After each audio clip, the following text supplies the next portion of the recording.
Welcome to episode 142 of the Forward from 50 podcast, where we interview people over 50 who are pursuing new direction for their lives. It's an opportunity for men and women to tell their stories their way and in their own words. I'm Greg Gerber, the founder of Forward from 50 and your host for today's show. After surviving two devastating accidents that left him temporarily paralyzed and with part of his brain damaged, Dan Metcalfe could have accepted a life of decline. Instead, he used his recovery to prove the human body's incredible capacity to heal and grow at any age. Today, through his Born Superhuman program, Dan has trained more than 70,000 people, most of whom are over 60 years old, to reclaim their mobility, energy, and purpose. In this episode, Dan explains how each of us was born a superhuman with limitless potential that often gets buried under routine, fear, and societal expectations. He describes how neuroplasticity allows the brain to rewire itself regardless of age and why mindset plays a bigger role than biology in determining how we age.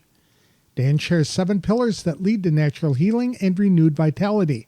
They are oxygen, hydration, sleep, nutrition, exercise, mindset, and challenges. He also illustrates how simple changes in these areas can dramatically transform health, happiness, and longevity. Above all, Dan's story reminds listeners that purpose and playfulness are the real antidotes to aging. As he says, we don't stop playing because we age because we stop playing. To tell us more about how each of us was born to be superhuman, please welcome Dan Metcalfe to the show. Thanks for joining me today, Dan. I really appreciate it. What prompted you to get into being superhuman? I think we were all prompted to be superhuman just by being born. Because when we were born, we were all incredible. We had unlimited potential. And reaching out with you, Greg, and having the grace and opportunity for myself to speak with you and your incredible audience, it really is an honor. And so I thank you so much for having me on. Thank you. You mentioned that we were all born with potential. And I think as kids, we realize that we can think for ourselves as children that we can do anything and be anything that we want. At what point do people start tamping that down and falling into the rut or the routine that defines their life for so long? That's a great question. And I really shouldn't be here speaking with you today about it if I had all my dreams coming true, because we don't find out who we really are until we have challenges. And so unfortunately, I went through a lot of challenges that opened up my mind, my life. I had to, because if I didn't, I would never be all that I'm born to be. So excited to share this with you today. And I'm going to leave some incredible pieces of information because I've trained over 70,000 people, most of them over the age of 60. Wow. And so I'm excited. But going back to your question, when we're kids, we don't see limitations.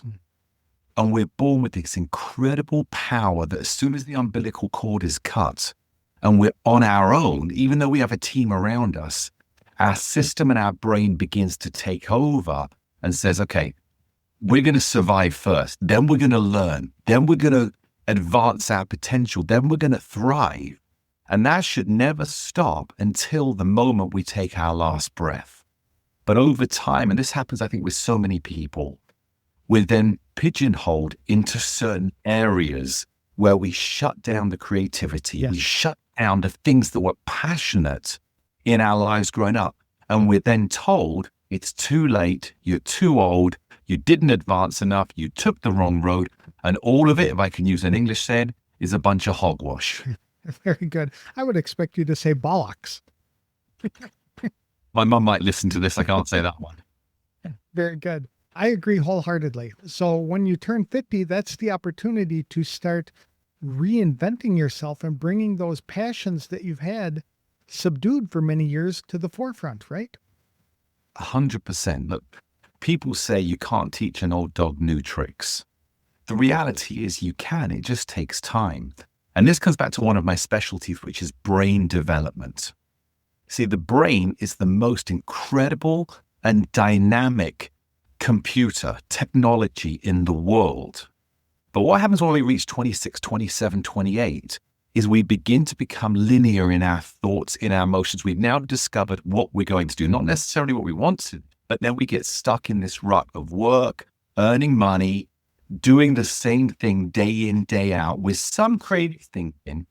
But the neuroplasticity, which is the ability of the brain to think, to change, to have new thoughts, new directions, and activate action, really stop by the time it gets 26, 28, unless we create the opportunity for it to grow. So everyone that's listening, everyone that's got a brain that's active and working has the ability to go back to a childlike state, but it's going to take a little bit of work because we've become lazy in making the brain work. And that comes down to mindset. If you really want it, you can do it. So it's an invention of our own making then, is we put ourselves in a rut until something inside us says, no, we're done. I've got to live a different life. Great way to put it. Love that. When you had mentioned that you had several challenges in the past, for example, I recall you were paralyzed on the stage and involved in a biking accident. Tell us about that. Yes. So Andrew Lloyd Webber, who did the shows Cats, Phantom of the Opera, Jesus Christ Superstar, Joseph, Technicolor Dreamcoat, I was playing the lead character in his show Starlight Express around the world. And I opened the show for him in Las Vegas at the Las Vegas Hilton back in 1993. And on stage during a performance, I had an accident and I fractured my spine. I was paralyzed, and then the doctor said that I would be disabled for life. Now, this is what the danger is when someone tells you that doesn't know you, that read a book, that doesn't understand your spirit, your soul, and your purpose in life, your mission in life. If we listen to them, they will stop our brain from actually taking action in a positive way. But they may have been biologically correct. They may have been medically correct, but we're not all made under one cloth. And the difference is our character. The difference is who we are. The difference is, what do we really want from our life? Because if we wait for somebody else to come and change our life, we will wait forever. But if we're willing to lead and find the right team to support us, again, I go back, age is never the reason. It's our mindset and what we're willing to do. There's a saying that I love in here, Greg, that says the magic we seek is in the work we avoid. That's exactly right. Yes, we procrastinate it because it sounds too hard, or we're not sure. We have this imposter syndrome that says we can't do it, so we avoid it. And if we were to embrace it, we would have an entirely different life. Yeah, and society told us to accept this contract that we signed as a baby without even knowing that at a certain age, we were going to be a certain way. Mm-hmm. And so I have a great story. My father went to the doctor last year and he says to the doctor, he goes, my right leg's hurting. Why is it? He goes, Malcolm, you're just getting old. And he goes, my left leg's the same age and that one's not hurting. So it's got to be something other than age. Otherwise it would be across the board. And I love that saying from him because it really showed that if you have the right mindset to not accept the downfall or the decline, we will find solutions. But most people will turn around and say, okay, it's because I'm getting older. Doctors will tell you, then you'll accept it because it happened to your neighbor. So I'm a big believer that we don't stop playing because we age, because we stop playing. That's exactly right. Yep. And what happens is we then sit down and accept our fate. But fate is our decision. It's not actually coming at us. It's what we're allowing. Aging is the excessive pursuit of sedentary comfort. In other words, we want to sit down. It's more comfortable. It's less painful. But when we were kids, whether there's athletes, prior athletes, former athletes that are watching, and that male and female, we went through so much pain to achieve the level, but it wasn't damage pain. It was stress growing pain. And then when we want that sedentary comfort, which isn't just moving, sedentary comfort is also not thinking. And when we retire, there's a reason it rhymes with expire. Now what happens is we get so sedentary that our system, under zero stress and avoiding pain, will never be able to push back and reverse aging. That is correct. I know people who have retired from active lives and now they sit at home and watch Jeopardy, and they decline more and more every day. That within a year you don't even know that they're the same people. It's crazy. But then if they were to go in the reverse and embrace something that is creative and gives them joy and motivates them to help others, their life is entirely different. 100% action. Right. Yeah. Right. You had mentioned that we have this tendency to listen to other people. And I know that is the case with my mother. Once she needed some eye surgery, but she walked onto an elevator in the middle of a conversation and overheard two women talking about eye surgery and how painful it was and how it didn't do it. She wouldn't have it. She wouldn't even consider it. Doesn't know who those people are, but it's just the way that she embraced life. My uncle, her brother, on the other hand, refuses to let the old man in. And he is 74 years old and still actively biking, cycling, canoeing, kayaking, traveling all over the world, etc., because he believed a different version of himself. If we get into the medical side, and I'm very fortunate to speak around the country, and I'm working at biohacking events, learn a lot of biohack at health conventions. If you look at our bodies, we're actually made at a cellular level to live to about 122. I write about 122. And for people that may not know, we have our cells in our body, and at the end of the cells are things called telomeres. They're basically protection for the cells. Now, they're made to function fully for about 122 years. There's a slow wearing away, but we can regenerate new cells as well, not at the speed that necessary to kind of change our whole body quickly, but certainly in there. It's not necessarily what we are taking that's going to save us. It's what we eliminate. So if we're taking bad food, if we're sitting around not exercising, if we reverse what we're doing that's creating the decline, so can we strengthen at a cellular level and be functional. When we talk about 120, we're not talking about lying in a hospital bed. We're not talking about being on all these big pharma drugs that are going to slow us down and numb us and dumb us down, but we're still breathing. That's not living. Mm-hmm. Talking like your mother's brother, getting up and getting out and living. We've seen the blue zones, and there's not a common denominator of one thing that's between all the blue zones of people living over 100. There's so many things, but when you look at it, the number one thing is purpose in life with action. Yes. Do you think we get to a point of no return, though, that if we embrace the other lifestyle, that we can't reverse it at all, and we just have to accept the fate? Or is it possible to reverse it at any time? I used to believe that it was impossible. I used to believe there was a no turn back day. But I've trained people that are 100 years old that haven't walked in 5 years, and they're back walking again. And there's two sides to this that I believe. One is taking action the right way, right? You can push yourself too fast. If we're rushing to something, we normally trip and fall. And that's in anything, whether it's a business or everyday life. The second thing is, what is the reason? So for someone to say, I want to walk again when I haven't walked, it can't be because they want to walk, because the goal has to be greater than the effort it takes to achieve it. If the goal isn't big enough and with enough passion behind it, we'll quit when the going gets tough at any age. But if someone says, you know what, I want to go and play with my grandson, he's being born, I want to be able to get on the ground and roll around with him and get up and stand up, but I can't stand out of a chair, then it's going to be a tough journey. But if you love that grandson enough to want to do it, you will go through the suffering to then find the joy. And when you go through, the suffering goes away. But again, being smart, there's a big difference between suffering with growth and suffering with pain. So I'm huge. If it hurts because of a physical issue, let's go slower on the physical change and get mobility and you're getting the body functioning, getting it moving slowly so we're not increasing inflammation or pain. And I believe now there's a solution to everything, provided the mindset is the power behind the purpose. When you're talking about healing, did you have to heal through that bike accident yourself? Were you in a state where you were at a crossroad where you could go either direction? Oh yeah, the first one was on stage. Like I think it was the first accident where I was paralyzed.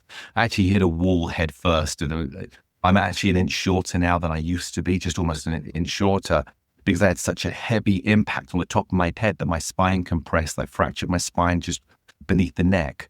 And coming through that, when the doctor said you're going to be disabled for life, it was words I never thought I would hear. But thank goodness I heard them. If I didn't hear them, I would have had nothing to push back against. And I believe everything that happens to us is a gift if we wrap it correctly.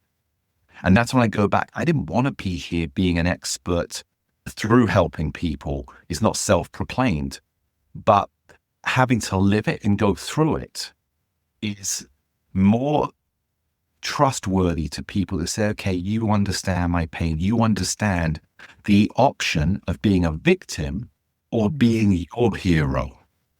And this one thing I found, Greg, most people don't want to be a better version of themselves. Their vision is actually being someone else.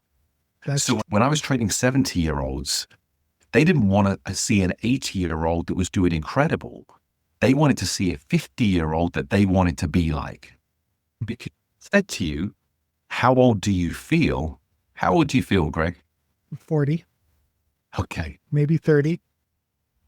Which is true, right? Correct. And then what you're trying to say, but chronologically, we're told that's who we are. I ask everyone says between 20 and 30 years younger is how their spirit is and their body's holding them back.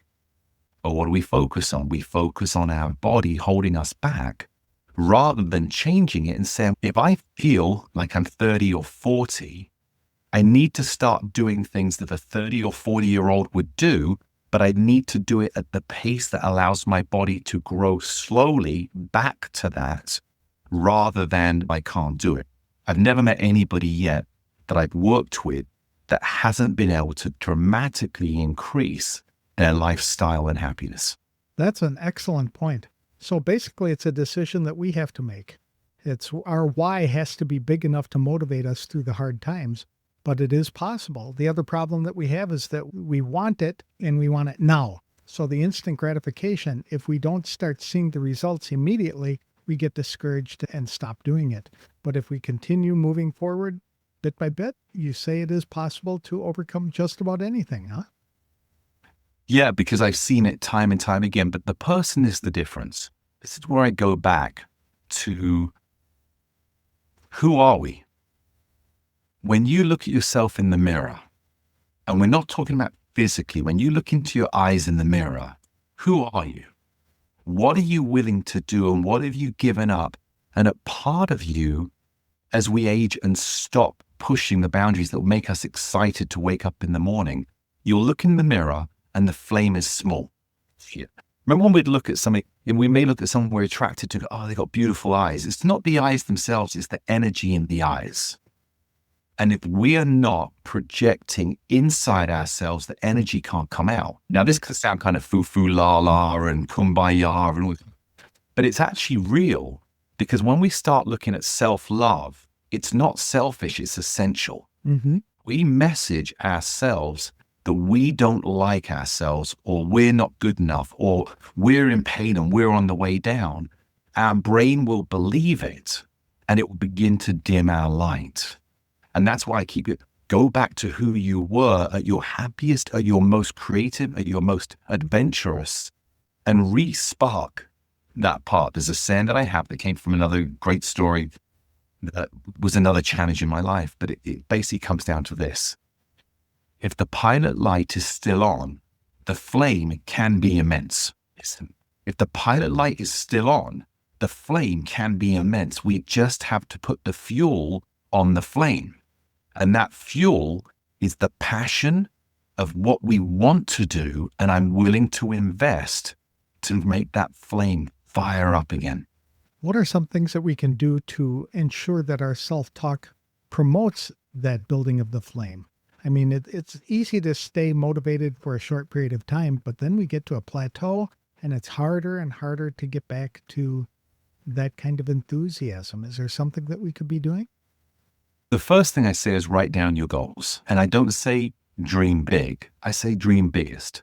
So I'll give an example. someone I was working with, they couldn't walk. They're on a walker. They'd spend most of the time sitting down. They were getting worse. And I said to them, what would you like? They go, God, if I could just walk around the block again one time, I'll be so happy. I said, okay, that's a nice thing to do. But the reality is it's not enough. Is there someone you'd like? Is there somewhere you would like to go and visit again, or something you never did that you wish you had? And they were like, yeah, I'd love to go to the beach and walk along the ocean with my feet in the water, but I'd never be able to do that. I said, if you believe you'll never do it again, Right. You're 100% right. But I said, think about it. If we start getting you walking and you're going to walk around, and so you're going to go down to the beach and walk on the sand, part of your training is going to be walking around the block. Don't set the sights low, set them at the highest. And my favorite story is my mother. Okay. My mother was 79. She had a stroke. She's a doctor. She still works. I won't tell you her age now, but this was many years ago. She still works 6 days a week. She's incredible. And I went back for her 80th birthday, and she called me, my brother and sisters into a room and said, look, I had a stroke a year ago. Mothers don't tell their kids, especially because I'm living in America. And I said, Mum, you look great. I could see, I hadn't seen her in 4 years. You're walking slower. I can see a little tired, but I naturally thought it's just because she's getting older. See, I was wrong.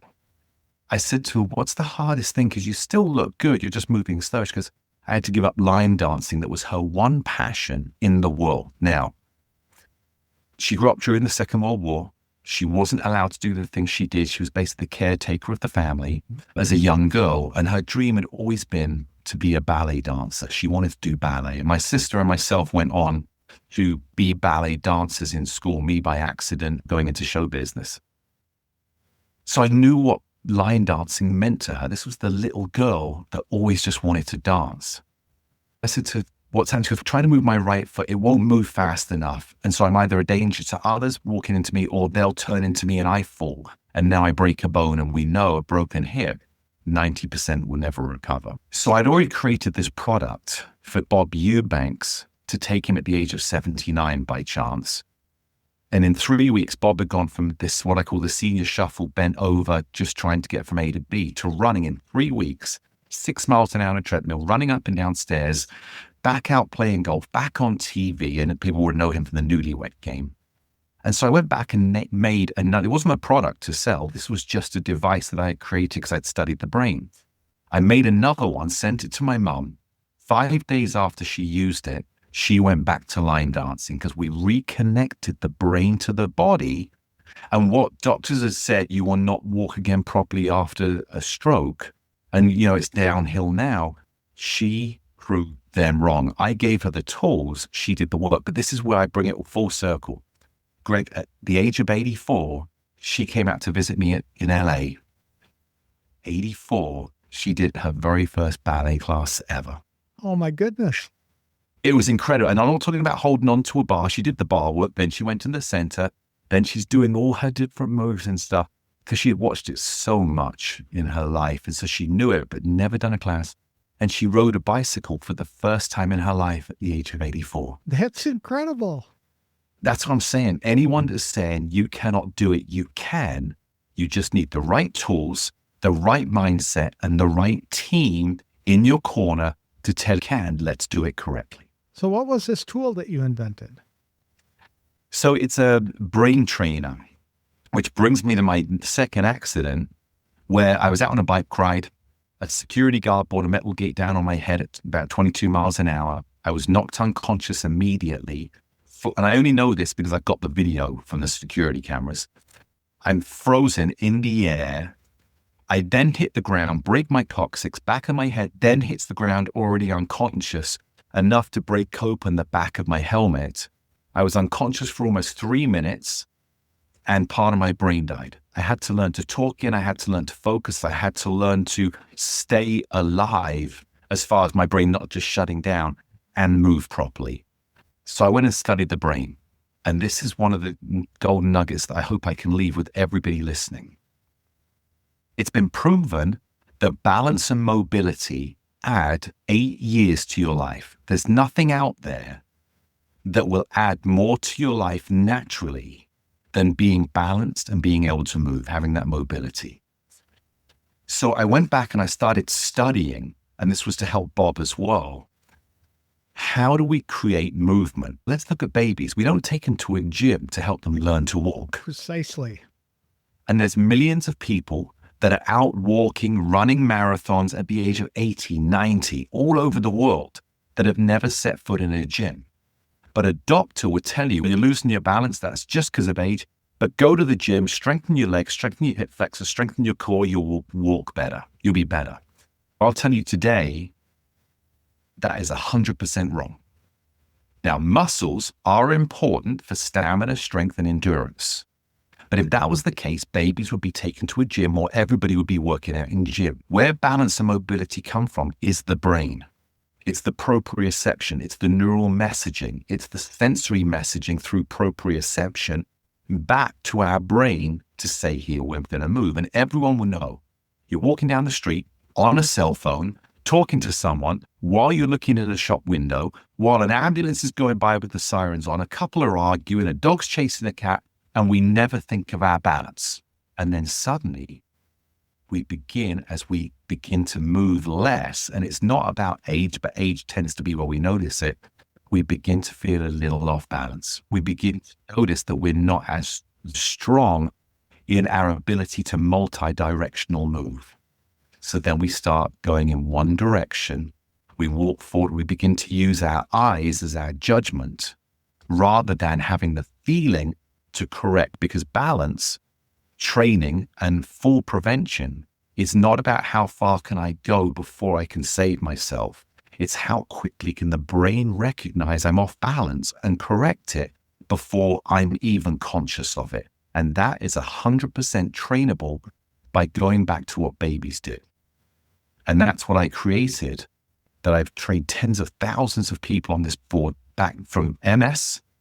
I'm working with the Parkinson's group right now, Greg, which is absolutely incredible, where we're seeing reversal of balance and mobility loss by pushing the neurological system back into a strength rather than a decline.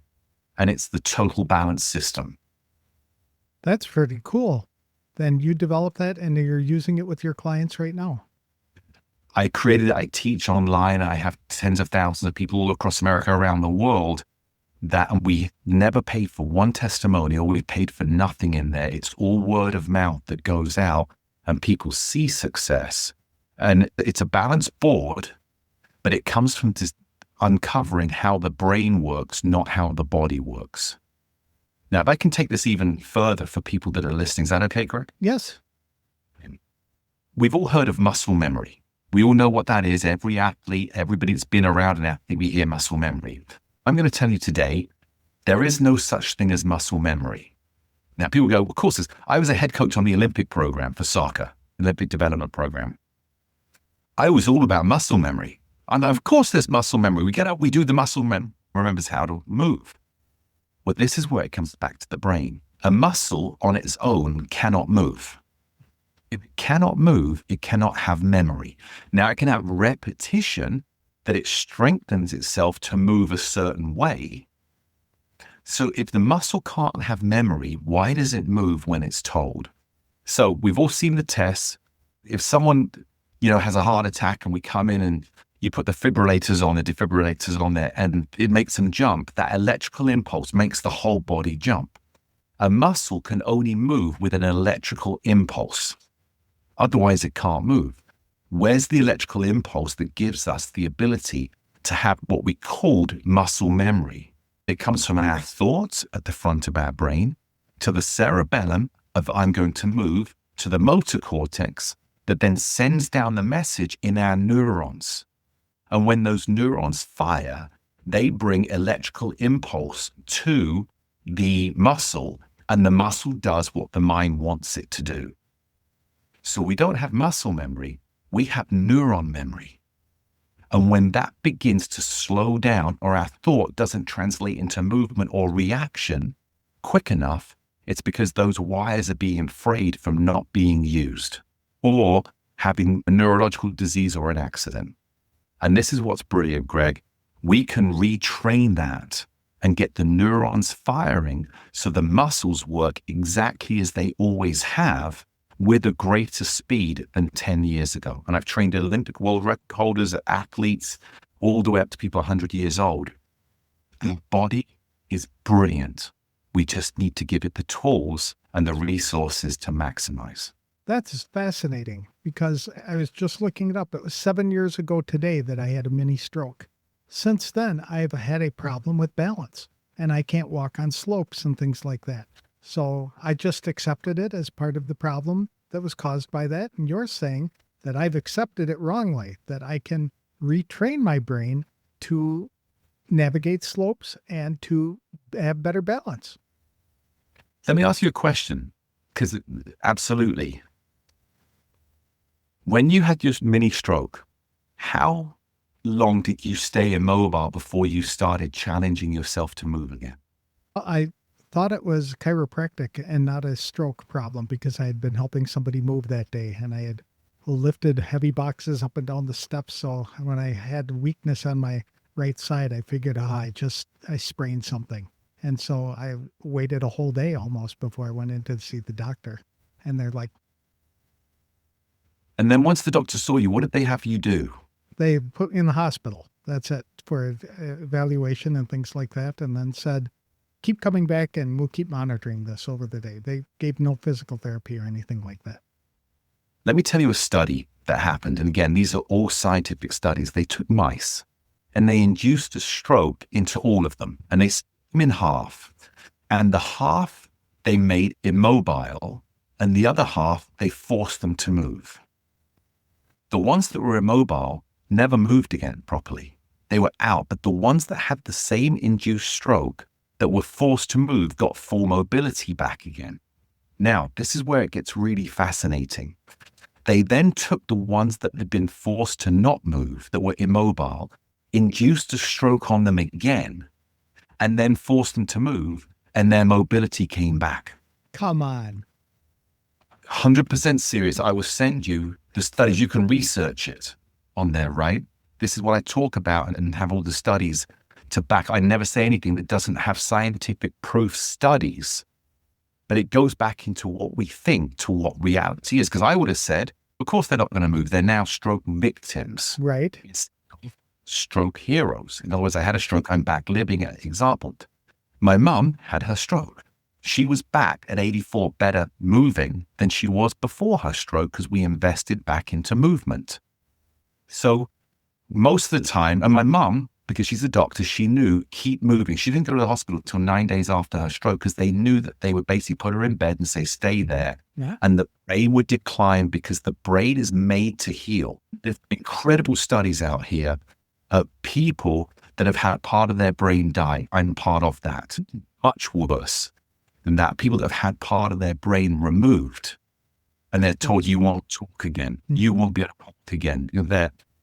And the brain will find new ways to do the same thing if we try. Exactly. It creates a whole new neural pathway in the brain to deliver the signals to where it needs to go. It's an amazing computer, that's for sure. And that's why I say, and Greg, if we're willing to do the work, the results are unprecedented. And again, why be a victim when you can be your hero, and you as a hero become the hero when other people follow your path because you've given them enlightenment and awakening to the fact, yes, you can do more and I can be more. And the best memories should always be made forward, not sitting behind us. That's why it's so easy for people to do something hard when they see that somebody else has done it. Like the gentleman who broke the 4-minute mile. That was impossible. You're never going to do it. And he did. And within a year, how many? 2 dozen other athletes broke the same barrier because they knew it was possible.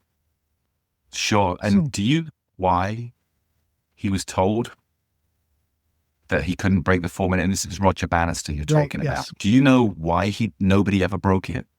They thought it was impossible, that the human body could not run that fast. And do you know why? No.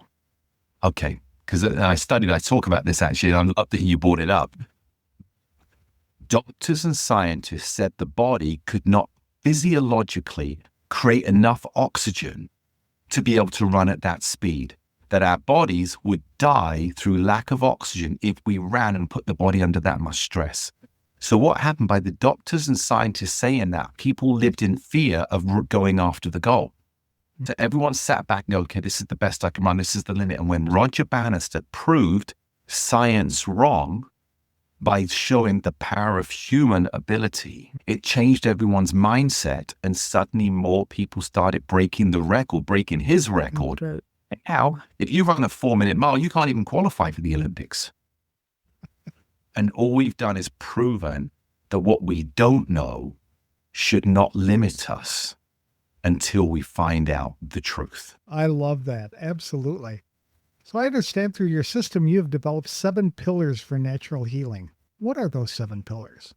Yeah, great question. Thank you. The balance system itself is just totalbalancecompany.com. You can go in there, you can study it. There's a part in there, and I'm just saying this for anyone that's interested.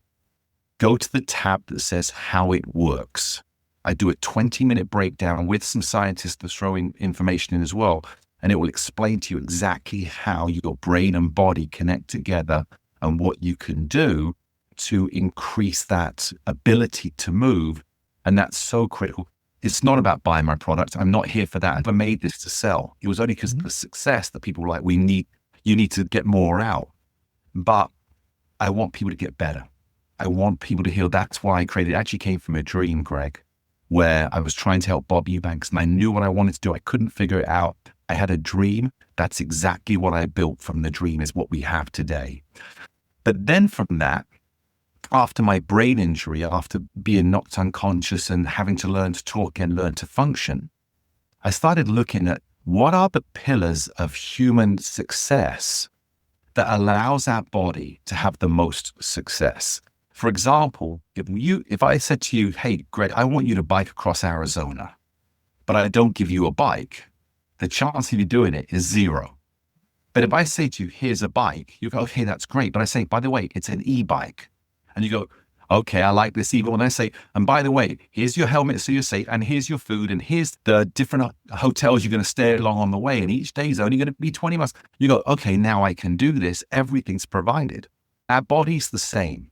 It has the ability to heal. It's made to heal. Think of everybody listening, yourself, with the beautiful recovery from 7 years ago, Right. made to heal. But we have to give our body the resources to be able to function at the highest level. Now, I'm not anti-drugs. I'm anti-dependency and replacement. If we numb the body down and we want the quick fix, so I'll take a drug so I don't feel the problem, the body will not be able to return to where it was. So these are the 7 pillars in the importance, and this is the level of importance. Become a number 1 is oxygen. Oxygen is our number 1 critical factor. If we removed anything from our life and we removed oxygen, we would die the quickest. However, there's different ways of breathing that change our emotional state and take us out of a flight or fight into a relaxation that lets the body thrive. So that's breath work, but I also look at what's the quality of the air we're breathing. So for example, if I said to you, and most of us do this, we breathe shallow through our mouth into our upper respiratory system. We breathe more. When we do that, our nervous system feels like there's a problem. So we sit in this fight or flight, the sympathetic system of our nervous system. But if I said breathe through your nose, in and then breathe out slowly through your nose, just nice and slow, you'll notice you breathe deeper into your diaphragm. And when you do that, you'll feel how relaxed you are. The system turns around and goes, I'm in a safe space. I don't have to worry, ready to fight or flight, just by breathing. And then when they do that, it now frees up the resources to go to work on inflammation or disease or our filtration system to help us heal quicker. So that's one thing. Can I make a comment on that real quick? I Absolutely. just noticed that myself within the last couple of weeks. I was at the gym working out and I was breathing very heavily through my mouth. And when I stopped doing that and started breathing in and out through my nose alone, I felt much better almost immediately. Yeah. Isn't it crazy? It is. That's goofy weird. We've never been taught it because, Right. you know what? It just happens. It goes back. Can we do it better that serves us better? It doesn't serve anybody else. It's us that gets served, and then we can begin to improve in other areas of life. The last thing I'll add in here as well is when we're living in toxic environments, or we're looking at mold in the house, all those type of things, our body adapts to it, but because it's constantly fighting. And if you're fighting mold or fighting certain other toxins, anyways, constantly around paint or aerosol cans and stuff, it puts your body into a defensive mode of having to focus on that. And your body can only do so much. And so you really want to look at the air quality and the oxygen you have. Very good. Number 2, and this one is probably it's the easiest. It's the second one that I teach in the course that I have. Hydration. Studies have proven that 75% of American adults are in a chronic state of dehydration. Now, let me put that into perspective. When I was a head coach on the Olympic Development Program, a 3% dehydration could lead up to a 20% underperformance on athletes. Now, performance isn't just physical, it's the ability for the brain to work properly. So when people say, I keep losing my memory, the chances are it's because you're dehydrated, because the brain would shut down certain things it doesn't need for survival when it's not in its maximal optimal state. Now, about 25% of all water that we drink goes straight to the brain because the brain needs to be hydrated, and almost every system is governed through the brain. Messaging's going to the brain, but it's going to govern it. The brain will shrink and actually kill brain cells as it's dehydrated. But the brilliance of the body is wherever we're at, the body will adjust to make us think that's normal. So on my Born Superhuman website, I have a free hydration course and challenge that would teach you how to drink properly. And you'll know this, most people, especially when they get over the age of 50 or 60, they won't drink for 2 hours before they go to bed. Why? Because they want to wake up in the middle of the night and go to the bathroom. Yeah. So this, for me, is the number one reason why we are dehydrated. If we sleep for 8 hours a night, so we go to bed at 10 o'clock or 11 o'clock and wake up at 7. If we haven't drunk any water because we want to sleep for 2 hours, that means from 9 o'clock at night until 7 o'clock the next morning, we've had no hydration. But when you're sleeping, when you're breathing, you're dehydrating. Now, let's put this in, and I'll bring up the third pillar at the same time because it all comes together. The third pillar is sleep. Sleep is critical. It's when the body detoxes. It's when the brain detoxes. It's when the brain has the freedom to help heal the body. It sets the brain up from taking all the stress and information of that day or prior days, puts it into its own places through the hippocampus and putting different memories elsewhere, freshens, and then it's ready for the next day. When we don't sleep, it continues to carry more and more weight, and the brain can only take so much stress and information before it can unload or crash. Now, while we're sleeping, if we're dehydrated, the blood has thickened. And I think this is one of the reasons why we do have so much need for blood thinner, because we're dehydrated.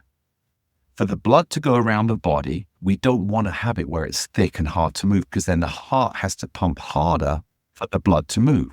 If the blood and every breath of oxygen, again, about 25% of every breath is oxygenation going to the brain to increase our energy and performance ability. But if we can't get the blood to move easily and quickly, we can't hydrate the brain. We can't get energy to the brain. And if that happens while we're sleeping, we're no longer able to function with the clearance, the detoxification, the healing, the freeing up ready for the next day. And I can't emphasize enough, hydration for me is the easiest fix, but the hardest to get people to do because they're just used to being dehydrated. So I want to go back to the facts that we don't drink for 2 hours before bed. And then when we wake up, the first thing we do is have a cup of coffee, which is a diuretic. Now we go into a constant state of dehydration, and then we'll go, oh, I'm thirsty, we'll drink a whole glass. When you drink a whole glass, you're flooding your cells, you're filling your belly, it's not being absorbed into your blood and into, to help the cellular level. and then we just pee it out. We're dehydrated. So I have a course, it's free, and just go in there. I would teach you how to drink properly to be able to stay hydrated. And it's so easy. And you would drink right up till bedtime, and you will not have to wait to go to the bathroom. That's cool. I'll have to check that out. A good friend of mine says that if you wait until you're thirsty to drink, you're already dehydrated. Is that true? You're probably 20% dehydrated because your body is already taking the hydration from other areas. And you'll feel, why do people cramp? Normally, not always, but normally it's because you're dehydrated. What's happened is the brain is going, hang on a minute, my calf muscle isn't as important as my brain. My brain is beginning to feel, so I'm going to take that moisture, I'm going to take it up into the brain so that I can continue to function. Then your calf goes, and then that's the sign, oh, I must be dehydrated. That's incredible how the body works. And we know so little about it through our natural course of life until we take the time to study it. That's neat. If sleep is so essential, you would think that people would be spending more on their sleep. They'd have better bed, better mattress, better pillows, etc. Make sure the temperature is correct and keep the electronics out of the bedroom, I would imagine. Huge amount. And one thing that does help sleep is what's called our circadian rhythm. A lot of people will have heard of that, right? That's where our body clock is made to mimic what happens with sunlight.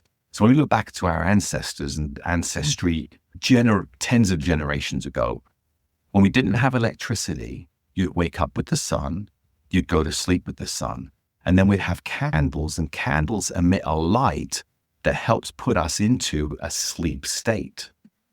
And then when it comes up, our body clock is now in tune and time with sunlight. Well, now that we have all these different lights, now that we have all the screens, the blue light that we know instigates the awakening of our system and stops it.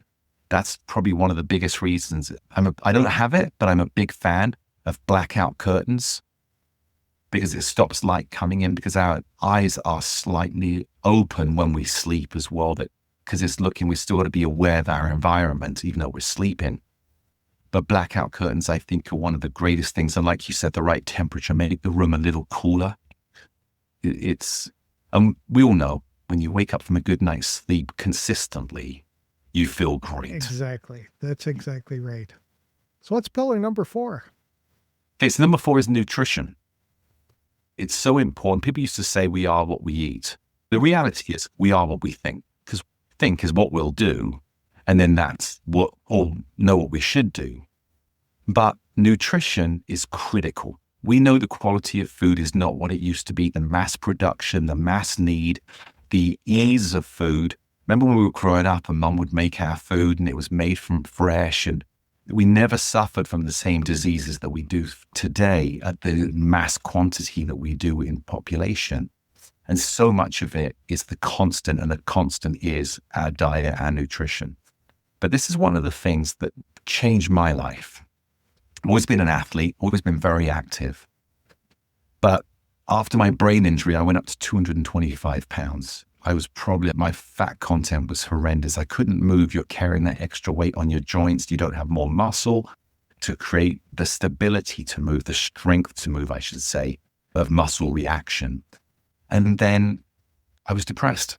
I wasn't enjoying life. And we know we don't burn calories with fat, but muscles will burn calories. So I had to increase my muscle over my fat content to be able to eat and make sure it's good. But this is what changed me. I'm so happy to be able to leave this tip for people.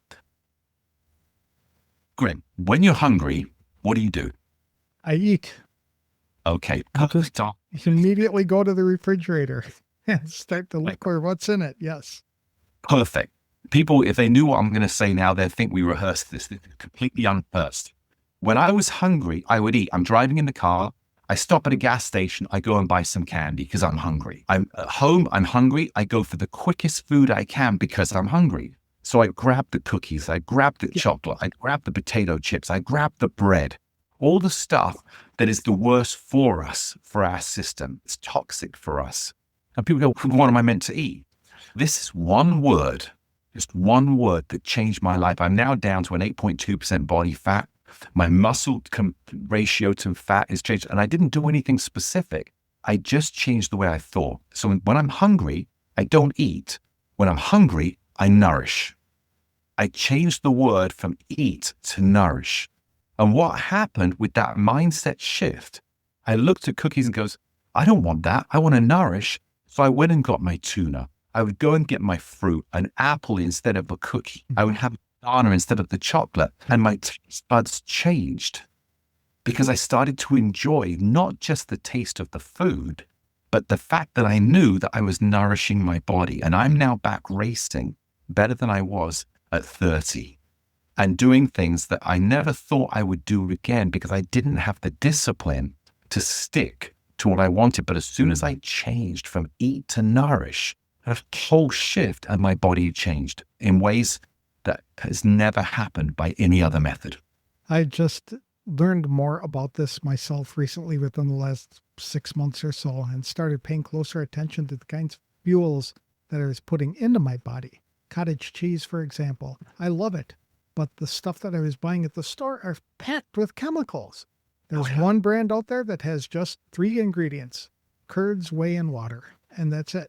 And that's the kind of thing that I've started to eat more of, those kind of foods. And I like the idea of using tuna. That is a nice, quick, easy to produce snack as well that is much better than going for the processed foods. And finally, my doctor, my biggest weakness is ice cream.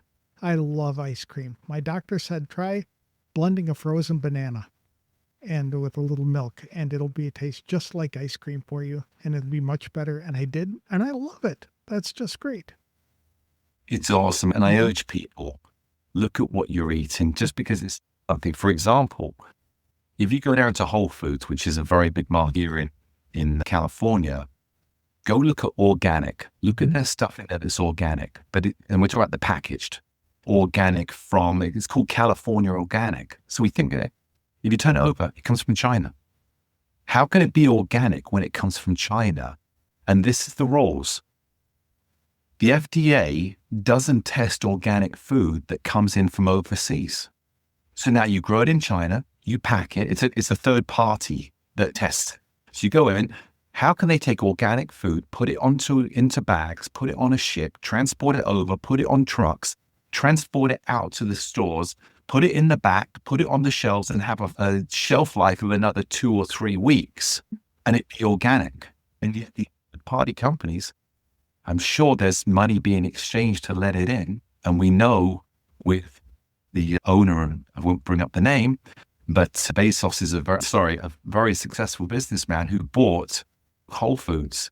It changed. Look at what you're eating. It will make more difference than any drug that you will ever take. Exactly. It makes me sad to know these people who have these little pill boxes that are just crammed with different pills, taking 3 to 5 to 12 different pills a day to sustain themselves when they could have better quality life with better quality food. Huge. Super. So number 5, and this for me is so important, it's exercise. Build from the top: oxygen, hydration, sleep, nutrition, exercise. Exercise is critical for the brain and the body. We have neurochemicals that are released. For example, if you're depressed, we tend to go and get a drug that's an antidepressant, which is a serotonin replacement. If you move, if you exercise, serotonin is made. But when we're depressed, we don't want to move. If you make that decision, get up and move, you won't have to take the drug, and you will begin to naturally create it more and get into healthy habits. So that with scientific research and testing that's now coming to light, if you sit down for 8 hours a day and don't exercise, you have more health issues than someone that smokes a pack of cigarettes and exercises. My goodness. That's how important exercise is. And exercise, I say, movement is the brain, is movement. Because movement gets the brain working with, again, blood flow, the increase of our cardio system, the oxygen going around, and the neurochemicals. And then the brain gets us moving. And so when you can put all those together and realize that when you move, you increase your quality and quantity of life. And I'm not talking about going and lifting weights in the gym. I'm saying do something you love. Don't do things you don't love. So if you love to dance, put on the music and dance around your house. Have fun. Again, we go back to being a child. If you loved playing baseball, Go throw a ball against a wall. Go hit it. Go join a team that you can go out there and just have fun with. As we age, we don't want to be I want to be competitive, don't get me wrong, but don't put competitive first. The more fun we have, the more competitive, and the more we'll enjoy it and go and do it. If we go competitive, we'll be frustrated and we'll quit. Fun first, but move, exercise. And we also know that lifting weights, and I'm not talking about barbells, I'm saying lifting weights, whether it's grocery shopping, whether it's lifting a chair and carrying it, keep your muscles strong, because there's a direct correlation between muscle strength, muscle size, and longevity. So many people have these bucket lists of things they want to do when they retire, and they're going to go do all these things, etc., but they don't take care of their bodies, and they start to wither, and they eventually get to a point that they are of retirement age, and all they can afford to do physically is to travel there in their RV from one place to the next, put it in the parking lot, and never leave.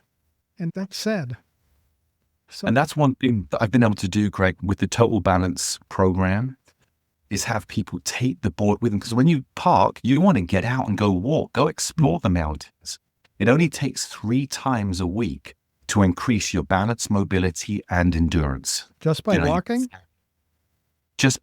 On the board that I use. Oh, on the board. Okay. 10, 15 minutes, then you'll be free to go walk. Now you can walk longer, which means you're getting the benefit of living life. No program should be built to need the program. Every program should be built to increase what happens away from the program. So if I have it where you're only going to be balanced and stable when you're on the balance board, then I failed.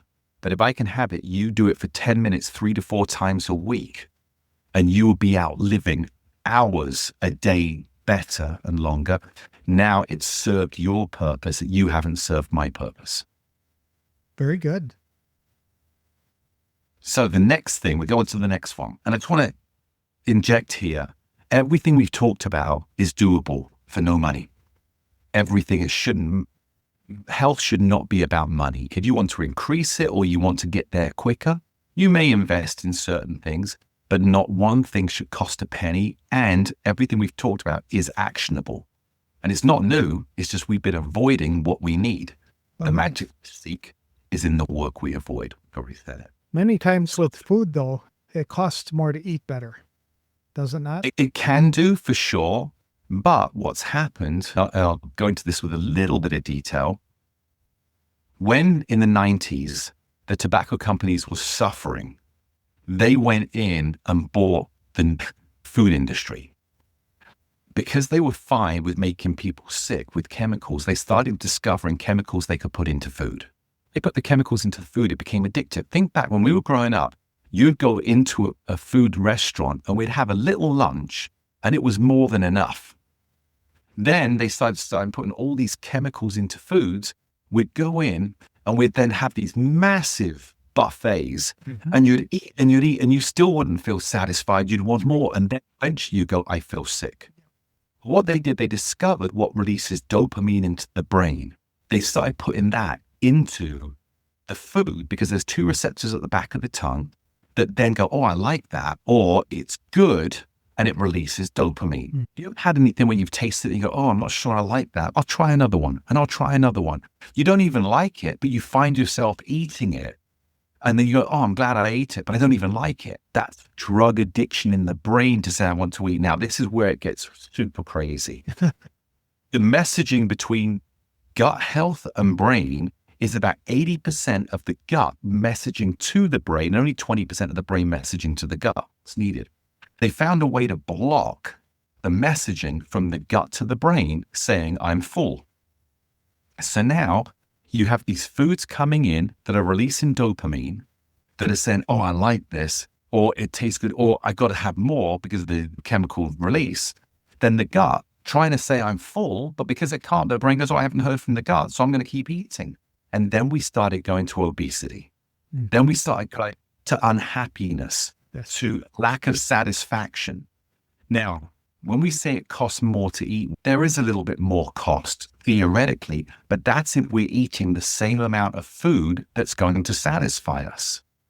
Because we got used to bad food that then stretches our gut. When we start eating the right amount of food, and we've all been there, we've gone on diets, our gut shrunk, we didn't need to eat as much. So you don't need to buy as much. It's better to go through the phase of shrinking the gut, of getting rid of the chemical blockages between the gut and the brain and the gut.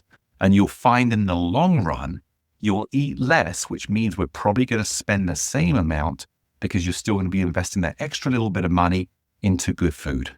Very good. That's an excellent point to make. Thank you. That's the thing. It's real. We just got to wake up to ourselves. Super. Lead. So that's what we have this. So the next one, which is the one I teach first, this is the most important for me, but it's the sixth important in my line. It's mindset. We are what we think. Yes. But the beauty that I've been able to, and this is probably the greatest part of my course that I teach, is rewiring the brain. We do what we think. The brain can only do with what the information is telling it to do. So if you wake up and go, I'm getting sick, I'm going to get sick, you'll get sick because you've told your system that's going to happen. And I discovered this myself to the power of it. And millions of people have done it, but to my own power and how to teach it was after my brain died. How do I turn it around? And a part of my brain died, not my whole brain. How do I now get the brain to actively go and get out of depression? Be someone that's proactive. It's so many people become, like I said before, the victim. Poor me. That becomes a mindset. And this is where it comes down to for me. I don't believe in hope. I used to. And for you, I can believe in hope. Hey, Greg, I hope you have a great day. I hope the rain comes because I know you want it in Arizona. I hope everyone listening does one thing from this podcast that makes a difference and feel more superhuman than they were before they did it, because it's awakening the system. But I don't believe in hope for me. And anyone that does believe in hope for themselves, I would love to change that. Instead of hope, it has to be belief. Because hope is waiting. It's a procrastination word. That's right. I get better. I hope someone will give me the solution. My doctor, I hope this drug works. And we take more because we don't believe, we hope. A belief is an actionable word. So now I believe I can get better. Now that means I'm going to go and do. Because if I believe it, I will walk that path. And so with mindset, how do we change the way we think for our own good? And what's happened, we are a byproduct of our environment, our knowledge, our history, our limitations, our losses. That's part of our environment. But if we didn't have those same things happening, we wouldn't be thinking that way. And from it, we create resilience, but we can also find much negativity in the victimhood. So when I'm able to go in and say to someone, okay, let's change the way you're thinking. Let's rewire. Because when we're born, as we talked about, babies have all these brain cells. They only communicate because of the wiring, the synapse that are saying, this is what I see, this is what I'm copying, this is what I do. This is what I hear, this is what I'm going to believe, this is how I'm going to react. When we can rewire the brain to say, hang on a minute, that isn't serving me. What happened is real, but my course of action from that didn't serve me. I need to change that. How do we rewire the brain? That is mindset. That is turning around and saying, I'm more than I believe. That's turning around and saying, I've always been more than people have seen. And I dimmed my light to fit in with society or the expectations. And then someone that stepped out of the box that got ridiculed is actually living the life that I want to live. I have the talent. I didn't have the courage. So let's change the mindset to have the courage and face your adversity with belief to turn around and go, I know I'm more. I know I feel 20, 30 years younger than my chronological age. I'm going to live it. How do I get started? It's all the messaging to the brain, which is your mindset to mind reset to a new mindset. I love that. Is that a problem that I'm having right now because I'm tired all the time? Is my body training me to want to go back to bed? And I just need to have develop a different mindset? This is why I teach. That's a great question, Greg, because so many of us will feel tired Yes. far too often. The reason I teach mindset first is if you don't have the right mindset, you won't commit to the other pillars. Okay. And oxygen, which is my first, isn't the second one that I teach. From mindset, I then go straight to hydrogen. The order is in order of importance for living. But the order I teach is to get the quickest results. Because when you feel it and you begin to experience it, you'll then stay committed. But without mindset, you won't go through them all. I would say that you feeling tired could be multiple factors that will be broken down as we explore who you are, what your thought process is, what your daily habits are. See, I'm still racing, like I said, in an incredible fitness level, but my recovery is different. I'm not doing what I was doing when I was 20 and 30. I'm more focused on my recovery. So I may take an extra day off or change what I would have done back to back to back days because I'm not recovering. So what's my recovery to allow me to stay energetic and alive mentally and physically? But there could be a lot of things in here, Greg, and until we explore it, I don't want to say one thing, but I would say it's going to be a combination because you're a get up and go guy. You've got great energy. You're on a mission. You're leading this podcast. You're guiding people, bringing them knowledge. So you've got a purpose. Yep. But so there's something in there that isn't being supported to get you going. Okay. That makes sense. So what's number 7? Okay. This is my favorite one. Actually, mindset's my favorite, I should say, because I think that's a determining factor. But number 7, no one ever thinks of. Challenges. If we don't have a challenge, we cannot thrive. We've exceeded our expectations by being given obstacles. And this is where we come down to purpose. Yes. What is purpose in life? I've maybe had my family, I've gone through my youth years, I've had my success, I've gone on to business, I've got my family, I supported my family, I've had all this success, but now I don't have a purpose. Nobody can tell you what your purpose should be and have it last. You can discover who you are, why you're still here, because if we're still here, there's a reason. We have to find that reason. If we weren't meant to be here, we wouldn't be. And then from that, we turn around and go, okay, what is it that inspires me? Some people are inspired by helping others. Yeah. That purpose, we see it all the time with nonprofits and volunteer work. Some people are inspired by going and seeing more. I've now got the time that I didn't have when I was working with my family to explore.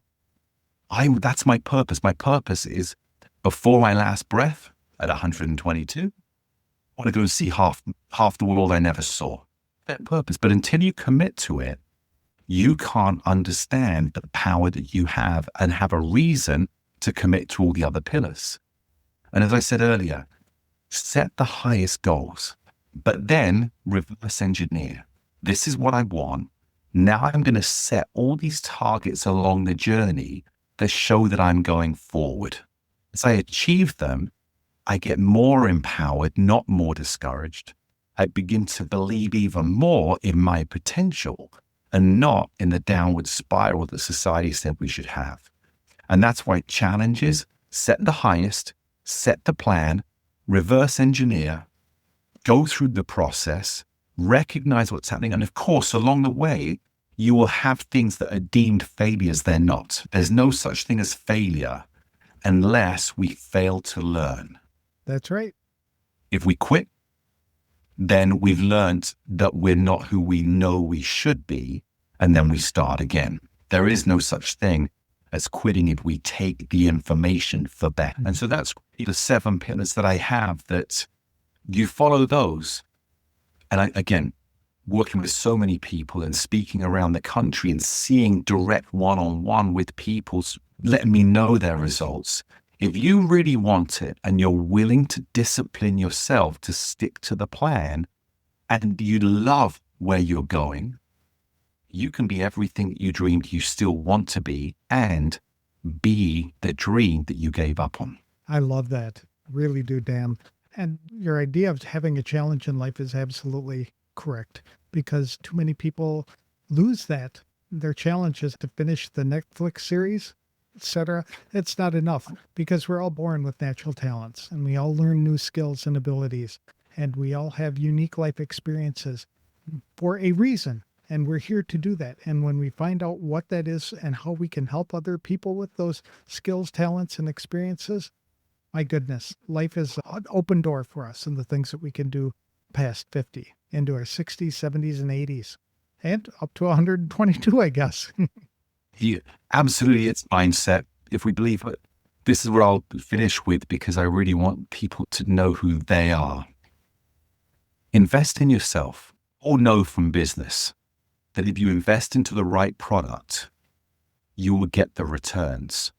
And so many people spend 70% of their life earning money at the expense of their health. Right. And they spend the last 30% of their life spending all their money trying to regain health. Yes. Invest in you. Do a little bit. You don't have to do it every day, but you should be doing at least 5 days a week of investment into you in those 5 actionable pillars, and then mindset and challenges can be every day as part of your mindset, preparing for the 5 days ahead. But give to yourself. Self-love, as we said, is not selfish. It's essential. The better you are, the more you can help other people. And just to cap it all off, we know that money is not the root of all evil. Greed is the root of all evil. That's right. I'm going to take this and transition this into health. If money is wealth and wealth is health, if you get the more health you can, that's not a crime. You shouldn't be embarrassed or feel bad that you're thriving in health just because others aren't. You should be able to shine your light and your success by you, because if you dim your light, you could also stop inspiring others. That's right. But greed, in health-wise, is where we actually give up on the gift of life through lack of action, through having the resources and not taking them, of destroying your life and not being an example of others, whether it's your grandkids, your great-grandkids, your children, your wife, your mother, whoever it is.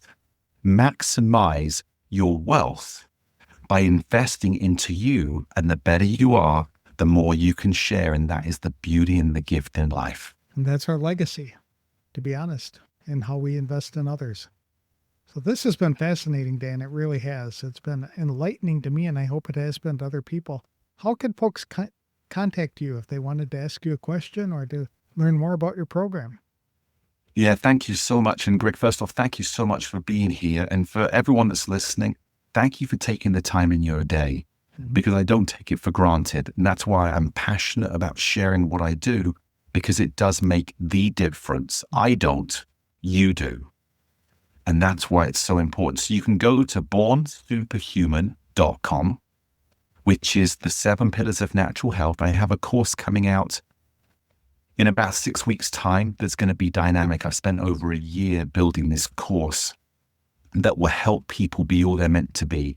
But on there, you'll also get the free hydration guide. I have a book called Born Superhuman that breaks this down for you. It's on Amazon Kindle, so you can go there. And then if you're interested in mobility and balance, both preventative, I use this all the time, the board. So even though I'm super healthy and fit, it's preventative. Or if you're losing your balance, get going quickly on balance training. If you've already lost it, you can get it back. I teach chair exercises. So if you're stuck in a chair, I can teach you how to get up out of that chair, both mobility, brain health, and strength.